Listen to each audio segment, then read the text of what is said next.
बिरसा तेरा मिशन अधूरा,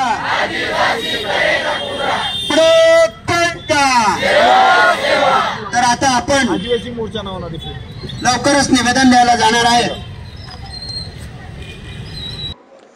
काँग्रेस नेत्या सोनिया गांधी आणि राहुल गांधी यांच्या विरोधात सकल आदिवासी समाजाने अमरावती जिल्हाधिकारी कार्यालयावर निदर्शने केली। सोनिया गांधी यांनी राष्ट्रपती यांच्याबद्दल लोकसभेत केलेल्या वक्तव्याचा यावेळी निषेध करण्यात आला। तसेच आदिवासी समाजाच्या विविध मागण्यांसाठी मोर्चा देखील काढण्यात आला।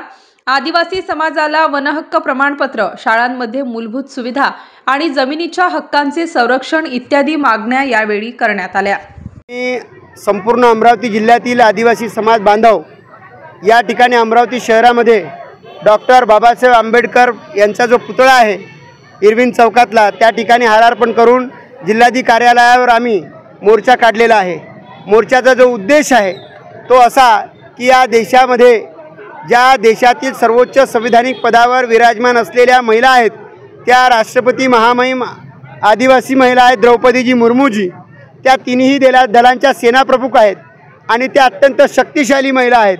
असं असताना त्यांचं जेव्हा अभिभाषण या ठिकाणी झालं बजेटवरती, तर ते अभिभाषण झाल्यानंतर खरं तर त्यांचा सन्मान सगळ्यांनी ठेवायला पाहिजे होता, परंतु त्यांच्या अभिभाषणानंतर या देशातल्या सर्वात जुन्या पक्षाच्या ज्या नेत्या आहेत, काँग्रेसच्या नेत्या सोनिया गांधी आणि राहुल गांधी, या नेत्यांनी आमच्या महामहिम महिला राष्ट्रपती ज्या द्रौपदीजी मुर्मू यांचा अपमान केलेला आहे।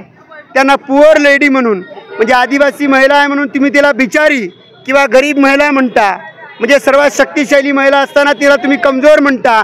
याच्या विरोधात संपूर्ण आदिवासी समाज एकजूट झालेला आहे आणि म्हणून राहुल गांधी आणि सोनिया गांधींचा यांचा निषेध करण्यासाठी आम्ही एकजूट झालेलो आहे।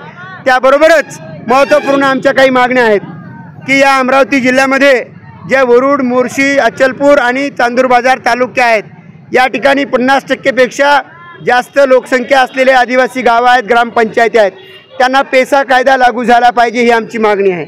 आणि अमरावती शहरामध्ये जे आमचं धारणीचं एकात्मिक आदिवासी विकास प्रकल्पाचं कार्यालय आहे ते शहराच्या मध्यवर्ती ठिकाणी आलं पाहिजे। आणि वरुडमध्ये जे मुलामुलींचं वसतिगृह आहे ते मंजूर झालेलं आहे बांधकाम, सार्वजनिक त्याचं जे वसतिगृहाची बिल्डिंगचं बांधकाम मंजूर झालेलं आहे, परंतु ते वसतिगृह शहरापासून 5 किलोमीटर अंतरावर खेड्यागावात उभारलं जात आहे। आमची मागणी आहे की शहरातील सोयीसुविधांचा लाभ आम्हाला झाला पाहिजे, आमच्या मुलांना झाला पाहिजे, म्हणून ते शहरामध्ये किंवा शहराला लागून असलेल्या ठिकाणी ते वसतिगृह उभारलं जावं।